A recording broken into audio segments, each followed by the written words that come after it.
2024년 2월 15일 하나님께서 우리에게 주시는 말씀은 마가복음 14장 43절에서 52절까지의 말씀입니다. 예수께서 말씀하실 때에 곧 12 중에 하나인 유다가 왔는데 대제사장들과 서기관들과 장로들에게서 파송된 무리가 검과 몽치를 가지고 그와 함께 하였더라. 예수를 파는 자가 이미 그들과 군호를 짜 이르되 내가 입맞추는 자가 그이니 그를 잡아 단단히 끌어가라 하였는지라.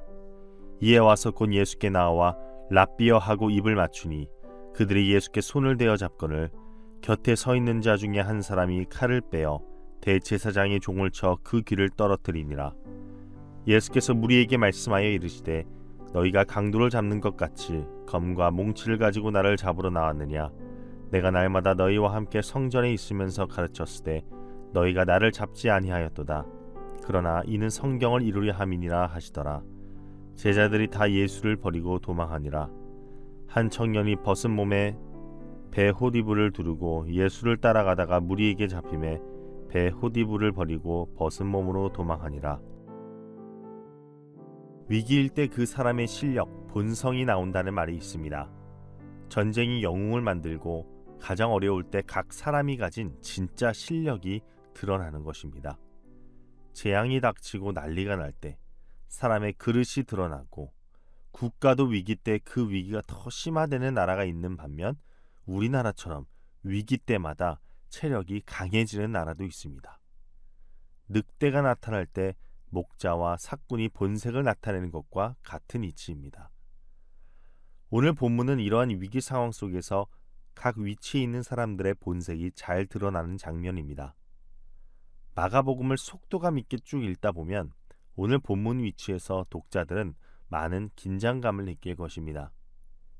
예수님께서 잡히시는 장면은 그동안 그분의 귀한 가르침을 듣고 읽었던 독자들이 비로소 마주치고 싶지 않던 순간인 것입니다. 예수님의 제자였던 유다는 돈을 받고 예수님을 팔기로 결정합니다. 그리고 그는 확실하게 예수님을 체포하기 위해서 그 무리들에게 내가 입을 맞추는 자가 예수님이다 라고 하며 예수님을 잡으러 온 자들에게 이야기합니다. 그리고는 말한 대로 예수님에게 입을 맞추어 누가 예수님인지를 알려줍니다. 1세기 유대인들은 입맞춤으로 인사하는 관습이 있었습니다. 로마서, 고린도전 후서, 데살로니가 전서에서도 우리는 유대인들의 인사 관습이 이 거룩한 입맞춤이었다는 것을 추측할 수 있습니다. 그렇기에 가룟 유다도 자연스럽게 인사하며 예수님의 신원을 확인시켜 주었을 것입니다. 환대의 행동을 위한 입맞춤이 배신의 행동이 되어버린 것입니다. 그리고 예수님의 손을 대여 명이 잡지만 요한복음에 따르면 베드로가 그 무리 중 한 사람의 귀를 자른다라고 성경은 증거합니다.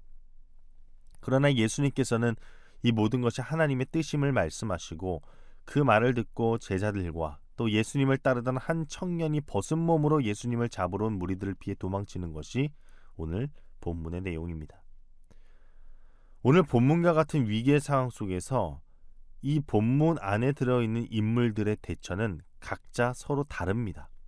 어떤 이는 주님을 배신했고 어떤 이는 흥분에 휩싸여 누군가의 귀를 자르고 누군가는 예수님을 따라 살기로 결단했지만 위기의 상황 속에서 주랭랑치고 혹은 혼돈의 상황 속에서 끝까지 묵묵히 하나님의 뜻을 지키는 사람도 있었습니다.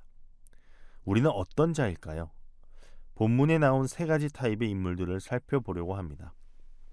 오늘 본문 43절 후반부를 보면 이렇게 나옵니다. 파송된 무리. 이 파송된 무리는 누구입니까? 예수 그리스도를 잡기 위해 대제사장들과 서기관들과 장로들에게서 파송된 무리입니다.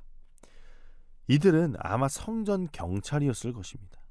이들은 자신들의 상관의 명령에 그저 따르는 자들입니다. 하라면 하고 하지 말라 하면 하지 말아야 합니다. 그리고 이들에게는 지금 검과 몽치를 가지고 예수님을 잡아오라는 명령이 주어진 상황입니다. 그러니까 그 파송된 무리 중에 그 어느 누구도 예수라는 자가 누구인지 예수님이라는 자가 정말 참된 진리인가 라는 생각을 깊이 깊게 고민하고 가져보지 않은 채 그저 잡아오라는 대로 잡는 수동적인 자들이었을 것이라는 겁니다. 이를 우리 신앙에 적용시켜 본다면 믿음의 길이, 구원의 길이 늘 우리 앞에 놓여 있음에도 불구하고 자신의 지혜와 세상의 가르침에 몰두해서 지금 내가 듣고 있는 것, 내가 믿고 있는 것, 내가 알고 있는 것이 정답이다라고 생각하는 우리들의 모습이 이 파송된 무리들 가운데 있다는 것입니다. 예수님은 누구일까? 이분이 정말 무슨 일을 하셨을까? 신앙적으로 능동적인 행동들이 우리 가운데 없는 것입니다. 그러다 보니 세상에 휩쓸리게 되고 내 믿음이 이랬다 저랬다 하며 좌지우지 되는 것입니다. 두 번째로 예수님을 잡으러 온 자의 귀를 자른 자, 그리고 벗은 몸으로 도망친 한 청년이 나옵니다. 두 명이죠. 예수님의 귀를 자른 자 베드로, 그리고 벗은 몸으로 도망친 청년. 먼저 그 무리 중 한 명의 귀를 자른 자는 마가복음에서는 누가 그 일을 저질렀는지 직접적으로 명시하진 않지만 요한복음에서는 그 자가 누굽니까? 베드로라는 것을 이야기합니다. 그리고 검에 귀가 잘린 자는 말고라는 이름을 가진 사람이라고 하죠. 그 베드로는 이때 당시에도 검을 가지고 있었던 것으로 우리가 추측할 수 있습니다. 그러니까 이런 예수님이 체포당할 것, 이런 위기의 상황이 일어날 것을 대비하여 무기를 갖추고 투쟁할 마음도 있었던 것 같습니다. 그래서 실제로 그 마음이 말고의 귀를 자르는 행동을 통해서 나타나기도 하죠. 또 예수님을 따르던 그 호디불, 세마포를 두른 청년은 어떻습니까? 호디불, 세마포를 둘렀다는 것은 그가 부유했다는 것을 알 수 있습니다. 이 청년은 예수님을 끝까지 따르려는 굳은 결심으로 이 세마포, 호디불만 걸치고 예수님을 따랐을 것입니다. 그런데 여러분 보십시오. 예수님께서 그 체포 장면에서 순수히 그 체포에 응하자 어떻게 됩니까? 베드로와 이 청년의 믿음이 흔들렸을 것 같습니다. 자신들이 상상하던 메시아의 그 구원의 모습, 그 흐름대로 가는 게 아닌 겁니다. 늘 강하고 압도적인 힘으로 자신들을 압제하는 자들을 눌러버리고 이길 줄 알았는데 순순히 체포되는 모습 가운데 이들의 믿음이 흔들렸을 수도 있을 겁니다. 근데 베드로는 그런 상황을 대비하라고 하는 검까지 지니고 있었고 내가 어떻게든 주님을 버리지 않겠다라고 다짐까지 했었던 사람이었는데 막상 이 일이 일어나니까 어떻습니까? 후에 닭이 울기 전에 예수님을 배반하게 되고 또 오늘 본문에서도 보면 50절에 뭐라고 말합니까? 제자들이 다 예수를 버리고 도망하니라. 모든 것이 하나님의 뜻대로 그 구원의 사역에 가고 있음에도 불구하고 그 과정 가운데 자신이 기대했던 그 신앙의 모습, 신앙인의 모습이 아닌 것에 대해 실망하고 또는 예수님께 실망하고 하나님은 왜 이런 분이야 라고 실망하며 비난하며 그 길에 도망쳐 나오는 우리들의 모습이 오늘 이 두 사람으로 인해서 교차되지 않습니까? 그리스도를 따르기로 결단했지만 그 가운데 내가 기대하는 것에 더 목숨을 걸고 더 사모하는 우리들의 모습을 오늘 예수님을 버리고 도망간 이 두 명을 통해 마주하게 되는 겁니다. 근데 오늘 이 상황 가운데 여러분 주님을 보십시오. 평안하십니다. 왜 그러십니까? 하나님의 뜻대로 바른 방향으로 가고 있음을 그분은 알고 있었기 때문입니다. 하나님의 뜻이 이 땅 가운데 이루어지고 있는 중이라는 것을 그분은 깨닫고 계셨습니다. 주님께 있어서 가장 중요한 것은 뭐냐면 그분의 뜻이 이 땅 가운데 이루어지고 있냐는 것입니다. 자신의 삶에 고난이 다가오고 어떤 역경이 몰아쳐도 주님의 뜻이 이루어지고 있다면 그것으로 만족하고 평안할 수 있는 것입니다. 그렇게 그분은 홀로 남아 십자가를 지시는 길을 선택하십니다. 사실 이 모습이 우리가 따라야 될 모습이고 이 길이 우리가 가야 할 길입니다. 세상이 배신하고 주변이 날 버려도 우리는 십자가의 길을 포기해서는 안 됩니다. 그 끝에만 생명이 있기 때문입니다. 십자가의 길 끝에만 영생이 있기 때문입니다. 나를 버리고 하나님의 뜻을 구하는 길, 그 삶은 결코 쉽진 않습니다. 그러나 하나님의 뜻을 구하며 사는 삶, 구원의 경주는 순전히 나의 지식과 경험으로만 갈 수 있는 길, 완주할 수 있는 길이 아닙니다. 온갖 세상의 유혹과 위기 앞에서 우리는 연약하기에 넘어지고 내 믿음의 결단은 늘 실패하고 꺾일 것입니다. 그러나 그때마다 우리의 흔들리는 마음을 평안케 하시는 주님을 떠올려야 됩니다. 우리가 하나님의 뜻을 향해 올바로 가고 있을 때 사단은 우리를 더욱 흔들 것이고 그 길을 다 가지 못하도록 계속해서 넘어뜨릴 것입니다. 우리의 삶의 고난은 곧 그리스도의 보혈 힘입어 하나님께 가고 있는 순간임을 아시기 바랍니다. 그래서 하나님의 뜻에 사로잡히는 저와 여러분 되기를 주님의 이름으로 소망합니다. 기도하겠습니다. 거룩하신 하나님, 하나님께서 우리에게 주어진 이 하루 가운데 우리들은 주님 앞에 어떠한 모습을 가지고 있는 자들인지 다시 한번 되돌아봅니다. 주님, 우리가 아무런 의지 없이 그저 세상의 철학과 헛된 속임수에 이끌려 믿음을 저버린 적은 없는지, 또한 우리가 말로는 주여 주여 하면서 실질적으로 내 삶에 주님을 따르는 그 모습이 과연 얼마나 많이 있는지를 다시 한번 되돌아봅니다. 늘 어떠한 상황 속에서도 우리가 주님의 그 가르침을 따르는 제자들임을, 자녀들임을 잊지 않게 하여 주옵소서. 그로 인하여 하루하루 살아갈 때에 우리의 삶이 하나님께 큰 기쁨이 되는 삶 되게 하여 주옵소서. 예수님의 이름으로 기도합니다. 아멘.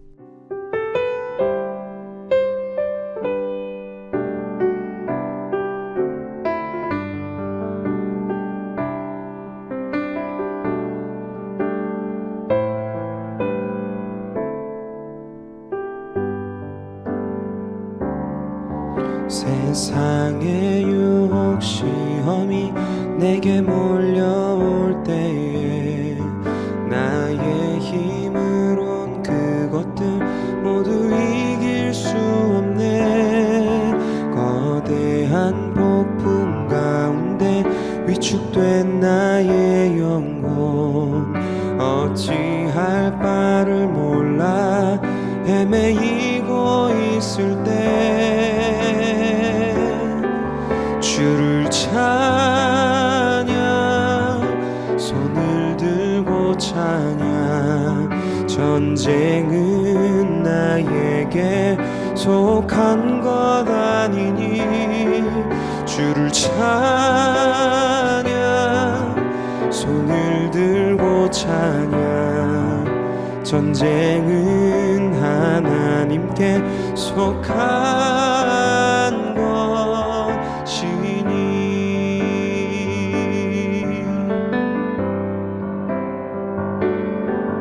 거짓과 속임수로 가득 찬 세상에서 어디로 갈지 몰라 머뭇거리고 있네. 공중의 권세 잡은 자 지금도 우리들을 실패와 절망으로 넘어뜨리려 하네. 주를 찬양, 손을 들고 찬양. 전쟁은 나에게 속한 것 아니니 주를 찬양, 손을 들고 찬양.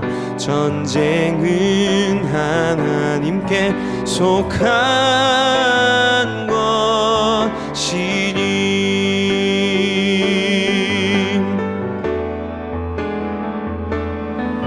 주위를 둘러보면 아무도 없는 듯 믿음의 눈을 들면 보이는 분 계시네. 지금도 내 안에서 역사하고 계시는 사망과 어둠의 권세 물리치신 예수님. 주를 찬양, 손을 들고 찬양. 전쟁은 나에게 속한 것 아니니 주를 찬양, 손을 들고 찬양. 전쟁은 하나님께 속한 것이니 주를 찬양. 손을 들고 찬양. 전쟁은 나에게 속한 것 아니니 주를 찬양. 손을 들고 찬양. 전쟁은 하나님께 속한 것이니 전쟁은 하나님께 속한 것이니 전쟁은 하나님께 속한